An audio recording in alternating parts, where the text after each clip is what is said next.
Bonjour, c'est Marie-Christine. Bienvenue dans cette vidéo de développement personnel. Lorsqu'on se lance dans la poursuite de nos rêves, que ce soit sur le plan professionnel, personnel, relationnel ou émotionnel, ou à la poursuite de notre bonheur, on est parfois confronté à des forces internes énigmatiques qui peuvent entraver notre propre progression. Ces forces connues sous le nom d'auto-sabotage, des stratégies d'auto-sabotage, sont des barrières le plus souvent inconscientes vers l'atteinte de nos objectifs, ce qui signifie qu'on va se comporter à notre insu exactement de façon à obtenir le résultat qu'on avait prédit. Dans les prochaines minutes, on va explorer c'est quoi ces stratégies d'auto-sabotage-là, d'où elles proviennent, quelques stratégies, quelques exemples de la façon dont elles peuvent se manifester. Une stratégie d'auto-sabotage fait référence à des actions, des pensées, des comportements intentionnels ou inconscients qui peuvent, de manière paradoxale, s'opposer à nos aspirations les plus profondes.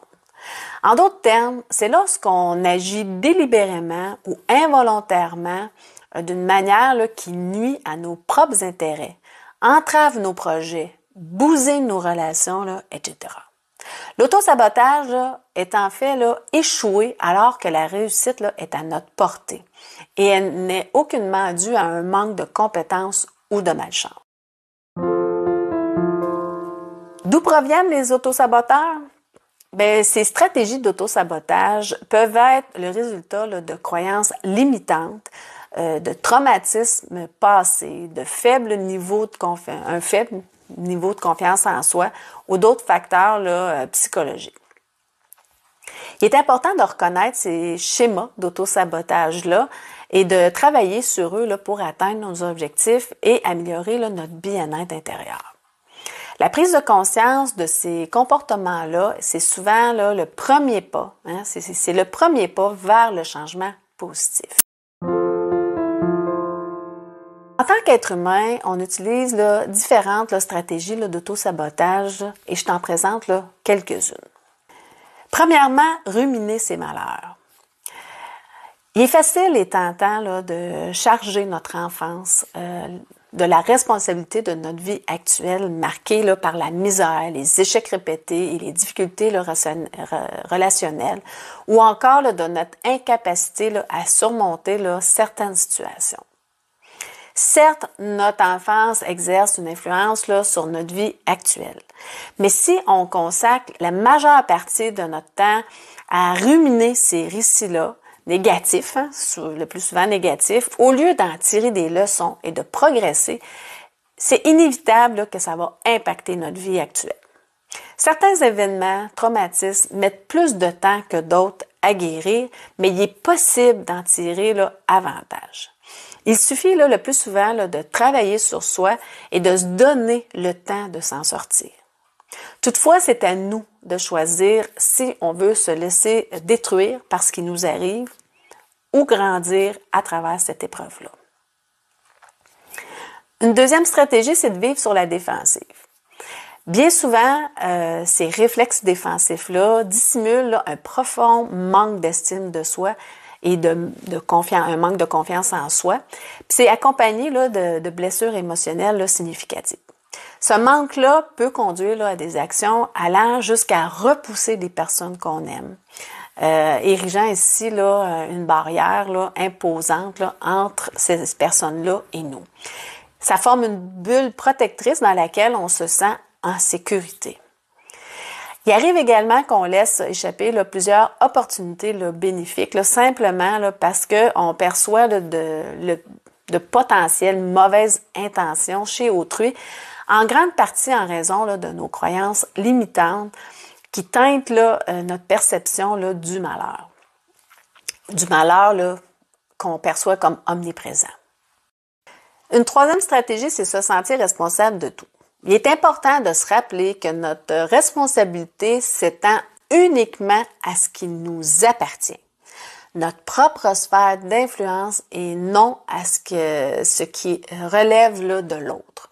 Ça signifie qu'on n'est pas responsable des choix, des émotions, des blessures, des idées ou des croyances là, de quelqu'un d'autre. Lorsqu'on exprime quelque chose ou qu'on agit, qu'on pose des actions, bien, notre responsabilité réside dans la manière dont on le fait, dans notre propre réaction, mais non dans la réaction de l'autre. Par ailleurs, on n'est pas responsable là, du bonheur des autres. Inversement, les autres ne sont pas responsables de notre propre bonheur. Une autre stratégie, c'est les habitudes néfastes là, pour la santé. La consommation de substances addictives, l'automédication, la consommation excessive de nourriture, la pratique de sport extrême pour faire face au stress, à l'anxiété ou à d'autres émotions désagréables et pénibles sont toutes là, des stratégies là, d'auto-sabotage qui poussent à l'autodestruction. Ça nuit à la santé et aux relations là, interpersonnelles. Par ailleurs, là, ces habitudes-là néfastes, particulièrement la consommation de drogue et d'alcool, ça peut engendrer là, des difficultés là, financières, des démêlés avec la justice, là, etc. Une cinquième stratégie, c'est de ne pas demander. Attendre que l'autre comprenne, devine notre demande sans avoir à l'énoncer. Cet auto-sabotage plonge dans l'auto-privation et le désarroi là, de ne pas se sentir entendu ou reconnu. Derrière celui-ci là, se cachent des discours comme ben si je suis obligée de demander alors que ce que l'autre là, va me donner là, n'a plus de valeur. Ou si je suis si importante, là, si je suis importante pour l'autre, il va pouvoir savoir ce que je veux, deviner mes besoins, mes envies.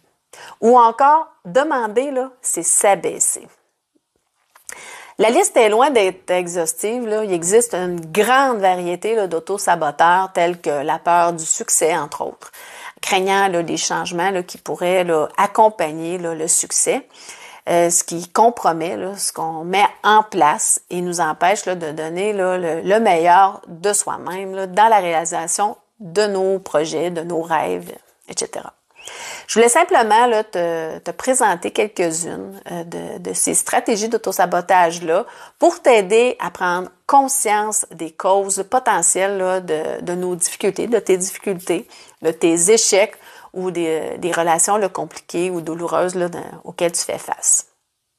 En conclusion, là, les stratégies d'auto-sabotage, là, ça représente là, des schémas de pensée et de comportement qui, bien que souvent inconscients, peuvent entraver là, notre chemin là, vers la réalisation personnelle et le bien-être. En prenant conscience de ces mécanismes-là qui sont mis en place inconsciemment, bien, on a le pouvoir là, de briser ces chaînes-là, auto-imposées et de construire là, des fondations là, plus solides là, pour notre épanouissement. Reconnaître là, ces stratégies-là, les comprendre et travailler à les surmonter, bien, ça ouvre la porte à une plus grande croissance personnelle, une croissance personnelle significative et à des relations là, plus équilibrées.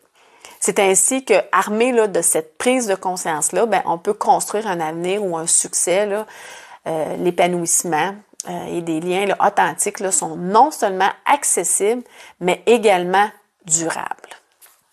Je t'invite à découvrir là, les différents là, cahiers d'exercices et programmes là, offerts dans ma boutique en ligne là, pour justement te fournir là, les outils et l'accompagnement nécessaires pour mieux gérer là, tes émotions, là, découvrir là, tes stratégies d'auto-sabotage là, et encore plus. Si tu as aimé cette vidéo et qu'elle t'a été utile, je t'invite à la partager avec des personnes de ton entourage et à t'abonner à ma chaîne là, pour plus de contenu en développement personnel.